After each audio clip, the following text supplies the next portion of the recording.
হুকে ডেকে ওমরে ফারুক বললেন, ও আবু বকর, এইভাবে হাফেজে কোরআন সাহাবীরা যদি দুনিয়া থেকে বিদায় হয়ে যায়, আল্লাহর কোরআনও তো বিদায় হয়ে যাবে। আমার পরামর্শ হলো আপনি সব বয়োজ্যেষ্ঠ সাহাবীদেরকে একসাথে করে কোরআনের সব কাগজগুলোকে একসাথে করে একটা নির্ধারিত কপির মধ্যে কোরআনকে সংকলন করে ফেলেন। সাইয়েদনা আবু বকর বললেন, যেটা আমার নবী করেন এটা আমি কেমনে করি? কিন্তু ওমরে ফারুক নাচরবান্দা বলে, না, এটা করলে কোনো খারাপ হবে না, ভালোই হবে। মুসলিম উম্মার জন্য এক জায়গায় কোরআন সন্নিবেশিত থাকবে, আপনি করেন। সাইয়েদনা আবু বকর রাজি হয় না, ওমরে ফারুকও ছাড়ে না। ওমরে ফারুক বলতে এমন ভাবে সাইয়েদনা আবু বকর রাদিয়াল্লাহু তাআলা আনহুকে ধরলেন। সব শেষে সাইয়েদনা আবু বকর ওমরে ফারুকের কথায় কোরআন সংকলনে রাজি হয়ে গেলেন। পড়েন সুবহানাল্লাহ। উনি বললেন, ওমর যখন আমাকে বারবার বুঝাতে লাগলো, আল্লাহ তাআলা আমার হৃদয়টা ওমরের কথা শোনার জন্য খুলে দিলেন। আল্লাহ তাআলা কেমন যেন আমাকে ইলহাম করলেন, আবু বকর করো, এই কাজের মধ্য দিয়ে আমি আমার কোরআনকে গোটা বিশ্বে জীবিত রেখে দেব। This is Omar. এই যে আমরা হিজরি সনের যে আমরা গণনা করি, এই হিজরি সনের প্রবর্তক হচ্ছে সাইয়েদনা ওমর ফারুক। সুবহানাল্লাহ। নাই আপনাদের মনোযোগ আসছে না গেছে? কই ঘুমায় গেলেন মনে হয়? তাকবীর দেন তো একজন আওয়াজ করে।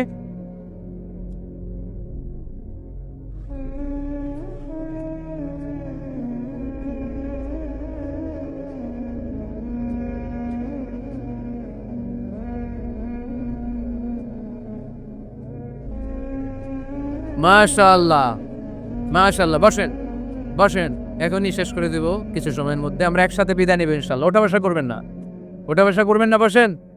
সাইয়েদনা ওমর ফারুক এই হিজরি সনের গণনা শুরু করেছে। সাহাবারা বলল, আমিরুল মুমিনিন, খ্রিস্টানদের ঈসাই সন আছে, আমাদের মুসলমানদের কোনো সন নাই। আমাদের একটা সন থাকলে আমাদের জিজিয়া নিতে, আমাদের যাকাতের টাকা উত্তোলন করতে অনেক সুবিধা হবে। ওমর ফারুক বললেন, তাহলে কোন সালকে হিজরি, কোন সালকে মুসলিম সাল হিসেবে আমরা ঘোষণা দিতে পারি? একজন বলল, আমার নবী যেই সালে জন্মগ্রহণ করেছেন ওই সালে। ওমর ফারুক বললেন, না, আমার নবীর জন্ম আমাদের জন্য খুশির দিন, কিন্তু এটা আমাদের জন্য প্রেরণা নয়। প্রেরণা নবীর কাজে, ঠিক কিনা? আরো কিছু সাহাবারা বলল, তাহলে যেই সালে আমার নবী ইন্তেকাল করেছে ওইটারে প্রথম সাল ধরেন। ওমর ফারুক বললেন, না, যেদিন তিনি ইন্তেকাল করেছেন এটা আমাদের দুঃখের দিন, এটা আমাদের প্রেরণা নয়। আমাদের প্রেরণা হচ্ছে বিশ্বনবীর ত্যাগ, তিতিক্ষা আর কাজের মধ্য দিয়ে। জোরে কোন ঠিক কিনা? ওমর ফারুক বললেন, যেদিন বিশ্বনবী ইসলাম রক্ষায় নিজের মাতৃভূমি ছেড়ে মক্কা থেকে মদিনায় গিয়েছেন, ওই দিনটাকে হিজরি প্রথম দিন ধরে আমরা হিজরি সাল গণনা করে শুরু করে দেব। ওইটাই হচ্ছে হিজরি সন। সেখান থেকে হিজরি সনের প্রবর্তন করেছেন সাইয়েদনা ওমর। নিজের ছেলেকে 80টা বেত মেরেছেন। কয়টা? 80টা বেত মেরেছেন। এই ব্যাপারে অনেকগুলো বর্ণনা পাওয়া যায়। সবচেয়ে সহি বর্ণনা হচ্ছে মুয়াত্তা ইমাম মালিকের বর্ণনা। ওমর ফারুক রাদিয়াল্লাহু তাআলা আনহুর ছেলে আব্দুর রহমান মারুফুন বিআবি শাহমা ছিলেন মিশরে। ওখানে নাবিজ খেয়েছিলেন। নাবিজ হচ্ছে আরব দেশের লোকেরা দুধের মধ্যে শক্ত খুরমা রাত্রেবেলা ঢেলে দিলে সারা রাত ওই খুরমার রসটা দুধের সাথে মিশে দুধটা লাল হয়ে যেত। এটারে সকালবেলা খেত, খুব সুস্বাদু। এটাকে বলে নাবিজ। কিন্তু এটা রাতে ভিজাইলে সকালেই খাইতে হয়, রেখে দিলে আবার একটু সমস্যা হয়। এটা তারির মতো হয়ে যায়, মাতলামি চলে আসে। তো ওমর ফারুকের ছেলে নাবিজ খেয়েছেন, মদ খাননি, নাবিজ। কিন্তু নাবিজ খাওয়াতে সাকরান চলে এসেছে। সাকরান চলে আসাতে এটা যখন প্রমাণিত হয়েছে, আমর ইবনুল আস রাদিয়াল্লাহু তাআলা আনহু নাকি 80 বেত মেরেছেন মিশরে। কয় বেত? নিয়ম হচ্ছে সবার সামনে, কিন্তু সবার সামনে না মেরে একটু গোপনে মেরেছে। এই তথ্য যখন ওমর ফারুকের কাছে এসেছে, উনি বললেন, না, মারতে হবে সবার সামনে, আলাদা মারলা কেন? ও মদিনায় ফিরে আসলে আমি আবার 80টা মারব। মদিনায় ফিরে আসার পরে সাইয়েদনা ওমর ফারুক ওই আগের 80টারে আর ধরেন নাই, নিজ হাতে আবার 80টা বেত মেরেছেন। এই বেত মারার 1 মাস পরে এই আবু শামা ইন্তেকাল করেছে। অনেক ঐতিহাসিক বলে এই বেতের আঘাতে মরেছে, কেউ কেউ বলেছে নিজের রোগের কারণে মরেছে। কিন্তু দিস ইজ দ্য ইনসাফ সিস্টেম অফ আমার। নিজের ছেলে বলে ছেড়ে দেয় নাই। এখন নিজের ছেলে হইলে 7 খুন মাফ, নেতার ছেলে হইলে 10 খুন মাফ, এলাকার মোড়লের ছেলে হইলে 10 খুন মাফ। No partiality in Islam. Islami partiality নাই। আপনি নেতার ছেলে হন, আপনি বিজনেস ম্যাগনেটের ছেলে হন, আপনি যেই হন না কেন, ইসলামের দৃষ্টিতে সবাই সমান। চিল্লায় বলেন ঠিক কিনা? বনু মখজুমিয়া গোত্রের এক নারী চুরিতে ধরা পড়ল। সাহাবারা বললেন, নবী মদিনার সবচেয়ে ভেরি প্রেস্টিজিয়াস এন্ড ডিগনিফাইড ফ্যামিলির মেয়ে, আপনি হাত কাইটেন না, কারণ ইসলামের নিয়ম চুরি করলে কি কেটে দাও। বিষ্ণু বললেন, বলো কি? হাত না কাটার জন্য তোমরা আমাকে রেকমেন্ড করছো? এটা আল্লাহর আইন, পৃথিবীর কেউ রেকমেন্ড করলো শোনার ক্ষমতা আমার নাই, কারণ আইনটা দিয়েছে কে? লাউ কানাত ফাতিমাতু বিনতি মুহাম্মাদিন সারাকাত লাকাতা মুহাম্মাদুন ইয়াদাহা। আরে বনু মাকসুমিয়া মেয়ে তো দূরের কথা, আমার কলিজার টুকরা ফাতেমাও যদি আজ চুরিতে ধরা পড়তো, তার হাত কেটে দিতে আমি 1 মিনিটও দেরি করতাম না। দিস ইজ ইসলাম। এই হচ্ছে ওমরে ফারুকের মানাকিব। এরকম ওমরে ফারুক কয়টা লাগবে? আওয়াজ করে বলতে হবে, কয়টা লাগবে? একটা লাগবে। এই সাইয়েদনা ওমরে ফারুক মদিনার প্রথম চিফ জাস্টিস ছিলেন। সর্বপ্রথম ওনার পরামর্শ সাইয়েদনা আবু বকর রাদিয়াল্লাহু তাআলা আনহু কোরআনকে সংকলন করেছেন। আমরা এই যে কোরআন পড়ি 30 পারা, এমদাদিয়া লাইব্রেরির 114টা সূরা, কত সুন্দর সন্নিবেশ করা হয়েছে, এখানে সাজানো হয়েছে। আল্লাহর হাবিব সাল্লাল্লাহু আলাইহি ওয়াসাল্লামের সময় কি এরকম কোরআন ছিল নাকি? ছিল না। খেজুর পাতার মধ্যে, গাছের বাকলের মধ্যে, ওটের বড় হাড্ডির মধ্যে আর পাথরের মধ্যে খোদাই করা কোরআন ছিল। সাইয়েদনা আবু বকরের সময় রাদিয়াল্লাহু তাআলা আনহুর সময় যুদ্ধ হলো, 70 জন হাফেজ সাহাবী ইন্তেকাল করলেন। সাইয়েদনা আবু বকর রাদিয়াল্লাহু তাআলা আনহুকে ডেকে ওমরে ফারুক বললেন, ও আবু বকর, এইভাবে হাফেজে কোরআন সাহাবীরা যদি দুনিয়া থেকে বিদায় হয়ে যায়, আল্লাহর কোরআনও তো বিদায় হয়ে যাবে। আমার পরামর্শ হলো আপনি সব বয়োজ্যেষ্ঠ সাহাবীদেরকে একসাথে করে কোরআনের সব কাগজগুলোকে একসাথে করে একটা নির্ধারিত কপির মধ্যে কোরআনকে সংকলন করে ফেলেন। সাইয়েদনা আবু বকর বললেন, যেটা আমার নবী করেন এটা আমি কেমনে করি? কিন্তু ওমরে ফারুক নাচরবান্দা বলে না, এটা করলে কোনো খারাপ হবে না, ভালোই হবে। মুসলিম উম্মার জন্য এক জায়গায় কোরআন সন্নিবেশিত থাকবে, আপনি করেন। সাইয়েদনা আবু বকর রাজি হয় না, ওমরে ফারুকও ছাড়ে না। ওমরে ফারুক বলতে এমন ভাবে সাইয়েদনা আবু বকর রাদিয়াল্লাহু তাআলা আনহুকে ধরলেন। সব শেষে সাইয়েদনা আবু বকর ওমরে ফারুকের কথায় কোরআন সংকলনে রাজি হয়ে গেলেন। পড়েন সুবহানাল্লাহ। উনি বললেন, ওমর যখন আমাকে বারবার বুঝাতে লাগলো, আল্লাহ তাআলা আমার হৃদয়টা ওমরের কথা শোনার জন্য খুলে দিলেন। আল্লাহ তাআলা কেমন যেন আমাকে ইলহাম করলেন, আবু বকর করো, এই কাজের মধ্য দিয়ে আমি আমার কোরআনকে গোটা বিশ্বে জীবিত রেখে দেব। This is Omar. এই যে আমরা হিজরি সনের যে আমরা গণনা করি, এই হিজরি সনের প্রবর্তক হচ্ছে সাইয়েদনা ওমরে ফারুক। সুবহানাল্লাহ। নাই আপনাদের মনোযোগ আসছে না গেছে? কই ঘুমায় গেলেন মনে হয়? তাকবীর দেন তো একজন আওয়াজ করে।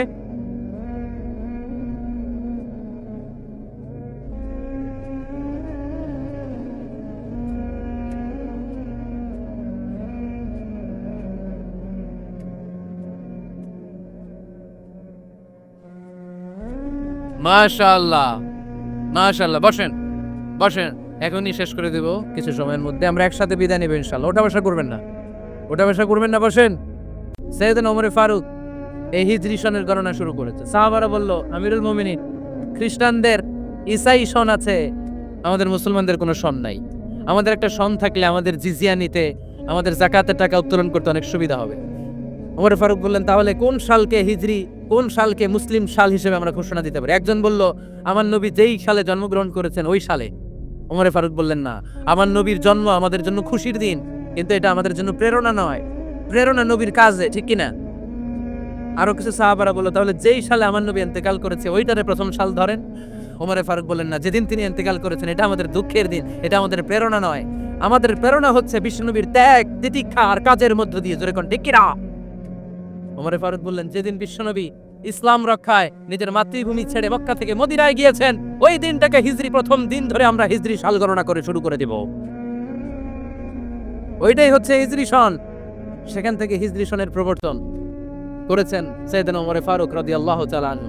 এই যে স্টেট গভর্নমেন্ট, এই যে প্রিজন, জেলখানা, ক্যান্টনমেন্ট, সচিবালয়, গণভবন, বঙ্গভবন, মুক্তিযোদ্ধাদের ভাতা, রাষ্ট্রীয় ভাতা, এই সব নিয়মকানুন সাইয়েদনা ওমর ফারুক তার রাষ্ট্রীয় আমলে তিনি নিজে করেছেন। চিল্লায় পড়েন আল্লাহু আকবার। মুসলমানদের আলাদা কারেন্সি, নিজস্ব মুদ্রা ব্যবস্থা নিজে চালু করেছেন। সৈনিকদের মধ্যে যারা বিবাহিত, প্রতি 6 মাস অন্তর অন্তর 1 মাসের ছুটি কাটাতে তারা ফিরে আসবে, সাইয়েদনা ওমর ফারুক চালু করেছেন। চিল্লায় আওয়াজ করে পড়েন আল্লাহু আকবার। এই যে আমরা 20 টাকা সালাতুত তারাবি পড়ি রমাদানে, পড়েন না আপনারা? এটা সাইয়েদনা ওমর ফারুক চালু করেছে। সুবহানাল্লাহ পড়তে পারলেন না? কোরআনে মোট 22টা আয়াত আছে যেখানে সাহাবারা ইনডিসিশনে ভুগছিলেন। বিশ্বনবীর মত একটা, ওমর ফারুকের মত আর একটা। এই 22 জায়গায় আল্লাহ তাআলা বিশ্বনবীর মতের পক্ষে আয়াত নাজিল না করে ওমরে ফারুকের মতের পক্ষে করোনার আয়াত নাজিল করেছে। আওয়াজ করে পড়েন আল্লাহু আকবার। এদিকে উঠলেন কেন আপনারা? যারা উঠছেন আমার দিকে তাকান।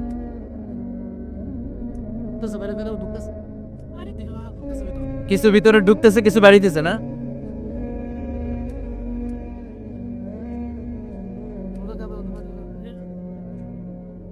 সাইয়েদনা ওমর ফারুক, আমরা সাহাবীদের জীবন চরিত পড়তে চাই না, কত যে অনুপ্রেরণামূলক দৃষ্টান্ত সাইয়েদনা ওমর ফারুক আমাদের জন্য রেখে গিয়েছেন। ওমর ফারুক যখন খলিফা, দিনের বেলায় যদি রাষ্ট্রে কোনো নিয়ম জারি করতেন, দিনের বেলায় জনগণকে কোনো বিষয়ে যদি নিষেধ করতেন, রাত্রে বেলায় খাওয়ার সময় ফ্যামিলি মেম্বারদের সবাইকে বলতেন, এই দিনের বেলা আমি জনগণকে এই কাজ করতে নিষেধ করেছি, তোমরা আমার ফ্যামিলি মেম্বার, খবরদার তোমরা এই কাজ করো না। জনগণ করলে যতটুকু শাস্তি, তোরা করলে পাবি ডবল শাস্তি। সুবহানাল্লাহ কইবেন না? আমাদের নেতারা ওই বাড়ির বিচার করে, ওই বাড়ির মাইয়ার বিচার, ওই বাড়ির পোলার বিচার, নিজের পোলা গাঞ্জা টানে আছে না নাই, নিজের মেয়ে অপরাধ করে আছে না নাই। আহা, কি নেতা ছিলেন ওমর ফারুক। আগে নিজের ঘর সামলিয়েছেন, আগে নিজেকে সামলিয়েছেন, নিজের ঘর ঠিক করেছেন। বলেছেন জনগণ করলে যত বেদ, তোরা করলে double Veda. This is call leader, ঠিক কিনা? এক বাবা এসে বললেন, ওমর ফারুক আমার ছেলে কথা শোনে না, বেয়াদব। ওমর ফারুক ছেলেরে ডাকলেন, বাবা তুমি তোমার আব্বাজানের কথা শোনো না, এটা তো কবিরা গুনাহ। ছেলে বলে, ওমর ফারুক সব দায় দায়িত্ব আল্লাহ ছেলে মেয়েদেরকে দিয়েছে। এজন্য বিশ্বনবী বলতেন, আসাদ্দুহুম ফি আমরিল্লাহি ওমর, আমার দিনের ব্যাপারে সবচেয়ে কঠোর ওমর। বিশ্বনবী বলতেন, আমার পরে কোনো নবী নাই, কোনো রাসূল নাই, তবে আমার পরে যদি কেউ নবী হতো, আমার ওমর নবী হয়ে যেত। লা নবিয়্যা বা'দি ওয়ালা রাসূল, আমার পরে রাসূল নাই, কোনো নবী নাই, তবে লাউ কানা বা'দি নবিয়্যুন লাকানা ওমর। প্রভু তুমি বলেছ রাসূল দেবে না, বলনি দেবে না ওমর, বলনি দেবে না হামজা তারিক, খালিদ বিজয়ী সমর। প্রভু তুমি বলেছ রাসূল দেবে না, বলনি দেবে না ওমর, বলনি দেবে না হামজা তারিক, খালিদ বিজয়ী সমর। প্রভু তুমি বলেছ রাসূল দেবে না। আল্লাহু আকবার। মদিনায় যত মুনাফিক ছিল, জমের মতো ভয় পাইতো সাইয়েদনা ওমরকে।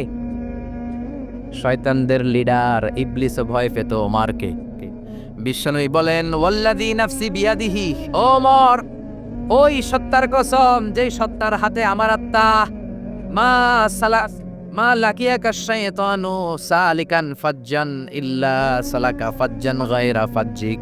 ওরে ওমর, শয়তান যদি তোমারে কোনো রাস্তায় দেখে, ইবলিস যদি তোমারে কোনো রাস্তা দিয়ে হাঁটতে দেখে, ইবলিস ওই রাস্তা রেখে দিয়ে অন্য রাস্তা দিয়ে হাঁটে। ইবলিসও সাইয়েদনা ওমর ফারুককে দেখলে, এই রাস্তা দিয়ে দেখলে ওর বাপের কি জীবনে এই রাস্তা দিয়ে হাঁটবে না, এই রাস্তা ধুইয়া ওই আরেক রাস্তা ধরবে, চিল্লায় পড়েন আল্লাহু আকবার। কাফেররা ভয় পেত, মুনাফিকরা ভয় পেত, শয়তান ভয় পেত, এমনকি বিশ্বনবীর বিবিরাও ভয় পেত। সুবহানাল্লাহ পড়ে না? বিশ্বনবীর বিবিরা বিশ্বনবীরে ধরলেন, আমার এইটা কিনা দেন, ওইটা দেন। বিশ্বনবী কয়, টাকা নাই, ক্ষমতা নাই, সামর্থ্য নাই, বেশি কথা কইলে তালাক নিয়ে যাও, তোমাদের চেয়েও সুন্দরী অনেক সতী সাধবী নারী আল্লাহ ব্যবস্থা করে দিবে। বিবিরা মাঝে মাঝে খুনসুটি করতো, নবীরে ধরতো, এটা নাই ওইটা নাই, এটা দেন। একবার সব বিবিরা টাইট করে ধরছে, ও নবী, আয়েশার ঘরে যেদিন থাকেন সাহাবারা বেশি হাদিয়া পাঠায় কেন, আমাদের ঘরে যেদিন থাকেন পাঠায় না কেন? কালকে জুমার নামাজের পরে ঘোষণা দিবেন, সবার ঘরে সমান সমান হাদিয়া। নবী কয়, আমি হাইতান্ন। ও মিয়া, কে হাদিয়া দিবে, কটুক দিবে, এটা কি ইমাম সাহেবের কাজ? ইমাম সাহেবের বাসায় কে কোন দিন কি খাওয়াবে, কি গিফট দিবে, এটা তো কে যে গিফট দিবে তার ব্যাপার। বিশ্বনবী বললেন, আবু বকরকে সবাই ভালোবাসে, তাই আবু বকরের মেয়ের ঘরে যেদিন আমার ডেট পরে থাকার সময়, ওই দিন হয়তো বেশি হাদিয়া পাঠায়, তোমাদের ঘরে পাঠায় না, আমার বলার কোনো সুযোগ। বিবিরা কয়, না আপনারে বলতেই হবে। নবী কয়, আমি পারবো না। বিবিরা কয়, পারবেন। ইন দ্য মিন টাইম দরজার ওপার থেকে কে যেন সালাম দিল, আসসালামু আলাইকুম ওয়া রাহমাতুল্লাহ। বিশ্বনবী বললেন, ওয়া আলাইকুম আসসালাম। বিশ্বনবী বুঝতে পারলেন সালামটা আমার ওমরের সালাম। বিশ্বনবী সালামের উত্তর দিয়ে বিবিদের দিকে তাকায় দেখে একটা বিবি ওর সামনে নাই, সব উদাও, ভ্যানিশ হয়ে গেছে। ওই যে ওমর, সুবহানাল্লাহ পড়বেন না? এই জন্য ওমরকে শয়তানও ভয় পেত। আমাদের বাচ্চাদেরকে আমার মেয়ে একটা মাত্র মেয়ে, খাইতে চায় না। শুধু আমার মেয়ে না, অধিকাংশ বাচ্চাদের এই অবস্থা রে। ওরা আম্মু দিক দিয়ে খাওয়ায়, আবার দৌড় দেয়, আবার আমি খাওয়াই, আবার কান্নাকাটি করে, বলে গল্প শোনাও, তাইলে খাবো। এখন গল্প শোনাইলেও খায় না। বর্তমান সময়ের ছেলে মেয়েগুলো এরকম, এত জ্বালাতন করে। খেতে চায় না তো বলতে হয় বাঘ আসবে, বাঘ, সিংহ আসবে, সিংহ, সিংহ মামা আসবে, ঘুমাও ঘুমাও, এগুলো আমরা বলি না? বড় দোষী তো তারা কি বলেন? বাচ্চা যদি না ঘুমায়, না খাইতে চায়, এগুলোই তো বলে। বাঘ আসবে, বিড়াল আসবে। মদিনাতে ওমরে ফারুক যখন খলিফা, মদিনার কোনো বাচ্চারা যদি না খেতে চাইতো, না ঘুমাইতে চাইতো, মদিনার মায়েরা বলতো তাড়াতাড়ি ঘুমাও, ওই যে ওমর আসতেছে, ওমর। কি শাসক ছিলেন সাইয়েদনা ওমর! সবাই সমান, উনার বিধান, উনার রীতি সবার জন্য সমান। মদ খাওয়ার অপরাধে নিজের কলিজার টুকরা ছেলে আবু শাহমাকে 80টা বেত মেরেছে। হাদিসটা দাঈফ, তবে শিক্ষা আছে আমাদের জন্য। 80টা বেত মেরেছে। এক রাতে পাওয়া যায় বেত মেরে ছেলেটাকে আহত করে ফেলেছে, আর এক রাতে পাওয়া যায় পিটাতে পিটাতে ছেলেটাকে দুনিয়া থেকে শেষ করে ফেলেছে। ছেলের মুখে গন্ধ পেয়েছ, আর শরীফতা খমরান, কিরে মদ খাইছোস? না বাবা, শরীফ তো নাবিজ, আমি নাবিজ খেয়েছি। নাবিজ খাওয়া যায়। নাবিজ হচ্ছে রাত্রিবেলা আরবরা দুধের মধ্যে শক্ত খুরমা ছেড়ে দেয়। 1 কেজি দুধের মধ্যে 10টা শক্ত খুরমা ছেড়ে দিলে সকালবেলা দুধের কালারটা সাদা থাকে না, শক্ত খুরমার রস টেনে ওটা লাল হয়ে যায়, খেতে বড় মজা, এটাকে বলে নাবিজ। কিন্তু সকালেই খেতে হবে। ওইটারে যদি 3 দিন জমায়ে রাখেন, 4 দিন জমায়ে রাখেন, ওইটাও গাঞ্জা হয়ে যাবে, ওইটাও তারি হয়ে যায়, মদ হয়ে যায়। সাইয়েদনা ওমরের ছেলে এই কাজ করেছেন, একটু তারির স্বাদ নেয়ার জন্য 4 দিন রেখে দিয়েছে। সাইয়েদনা ওমর বললেন, কি খাইছস? কয় মদ খাই নাই। নাবিজ খাইছস? এদিকে আয়। ইফতাহ ফামাক, মুখ খোল। হা করার পরে মুখের সামনে নাক নিয়ে গন্ধ দেখে, মদের গন্ধ, কলারটা ধরে মসজিদে নববীতে নিয়েছেন। ইন দ্য মিন টাইম মসজিদে নববীতে জোহরের নামাজ হয়। নিজের ছেলেকে মসজিদে নববীর উস্তুয়ানা বলে, উস্তুয়ানাতু মসজিদুন নববী, মসজিদে নববীর পিলারে বেঁধেছেন। যেহেতু উনি খলিফা, মসজিদে নববীর ইমাম, জোহরের নামাজের ইমামতি করলেন, সালাম ফিরালেন, আসসালামু আলাইকুম রাহমাতুল্লাহ, আসসালামু আলাইকুম রাহমাতুল্লাহ। সালামের পর বললেন, মাকানাকুম ইনদানা হাদ, সুন্নতের পর বসে যাবেন, আমাদের একটা হদ আছে। আল্লাহর দেয়া যে বিধান, বিচার, এটাকে আরবিতে বলে হাদ, প্লুরাল হচ্ছে হুদুদ। আমাদের হুদুদ আছে, মানে গুরুদণ্ড আছে, বসবেন। হাজার হাজার মানুষ সবাই অজু করে যখন ঢুকতেছিল, দেখে আবু শামা পিলারে বাঁধা। সবাই তো আশ্চর্য, কি আজিব তামাশা, প্রেসিডেন্টের পোলা বাঁধা। নামাজের পরে বাইরে আসার পরে হাজার হাজার মানুষ তাকিয়ে আছে। কানাঘুষা শুরু হয়ে যায়। সবাই বলে, কি হয়েছে? ওমর কয়, আমার এই টানাটানি করা যাবে না, এই যে থামেন থামেন, এখন টানলে কি হবে আমি জানি, খুব বিশৃঙ্খলা হবে, দাঁড়ায় শোনান, দাঁড়ায় শুনলে ডবল সোয়াব, আমি চলে গেলে এরপর আপনারা টানাটানি করে ঢুকেন। কথা শুনতেছেন তো? মনোযোগ আছে? লোকদের মধ্যে কানাঘোষা। প্রেসিডেন্টের ছেলে, কেউ কয় ওমর মনে হয় মারবে না, যেহেতু নিজের ছেলেকে একটু ধমকি টমকি দিয়ে ছেড়ে দিয়ে। কেউ কেউ বলে, না ওমর তো এত সহজ মানুষ না, মদের বিচার তো 80টা বেত, মনে হয় 40টা মারবে। কেউ কয় না, 80টাই মারবে। ওমর চেয়ারে বসে জল্লাদরে ডাকলেন, বললেন, ইবদা বিসমিল্লাহ, নে চাবুক শুরু কর। বাইতুল মাল থেকে শক্ত সাইজের একটা চাবুক আনবি। জল্লাদ চাবুক এনে দাঁড়ালেন। ওমর বললেন, ইবদা বিসমিল্লাহ, শুরু কর। জল্লাদ মারতে শুরু করেছে, ওয়াহে ইতনাইন তালাতা, 3টা মারার পরে এক থাপ্পড় মেরে জল্লাদকে 3 হাত দূরে ফেলে দিলেন। ধমক দিয়ে বললেন, তুই চাবুক মারস নাকি চাকরি বাসাস? আসলে জল্লাদ কিন্তু আসতে মারে নাই, দেহের যত জোর ছিল জোর দিয়ে মেরেছে, কিন্তু ওমরের পছন্দ হয় নাই। ওমর বলে, আইন্দা কাতালা তা আইন্দে ওয়াহেদ, তোর হিসাবে চাবুক মারা হয়েছে 3টা, আমি ওমরের হিসাবে মায়ের হয়েছে 1টা। চাবুক আমার হাতে দে, আমি 2 নাম্বার থেকে শুরু করিস। ওমরে ফারুক 2 নাম্বার শুরু করলেন, 2, 3, এক একটা চাবুক মারে, ছুপ ছুপ করে চামড়া ছিলে, রক্তগুলো মসজিদে নববীর বারান্দার পিলারের মধ্যে লাগে। ওমরের চেয়ে শক্তিশালী দ্বিতীয় কোনো পুরুষ মদিনার জামিনে ছিল নাকি? ওমরের হাতের মাইর। ছেলেটা চিৎকার দিয়ে বলে, বাবা, ও আব্বা, আর মদ খাবো না, ছেড়ে দেন, আর খাবো না। মদ তো আমি খাই নাই, আমি খেয়েছি নাবিজ, 3-4 দিন রাখার কারণে একটু মাতলামি হয়েছে আমার। আব্বা, এবারের জন্য ছেড়ে দেন, আর খাবো না। ওমরের কঠোর হৃদয়ে কোনো দয়া মায়া আসে না, মারতে লাগলেন। এবার আবু শাহমার মা, ওমরের বউ, পায়ের মধ্যে ওমরের পায়ে পড়ে ডেকে বলে, ও ওমর, আমার কলিজার টুকরা ছেলেটারে মারিস না। 30টা বাড়ি মারা হয়েছে, আর বাকি 50টা বাড়ির জন্য এক একটা চাবুকের বিনিময়ে আমি এক একটা উট আল্লাহর রাস্তায় সদকা করব রে ওমর। সাইয়েদনা ওমর বলে, আরে নিয়ে যাও।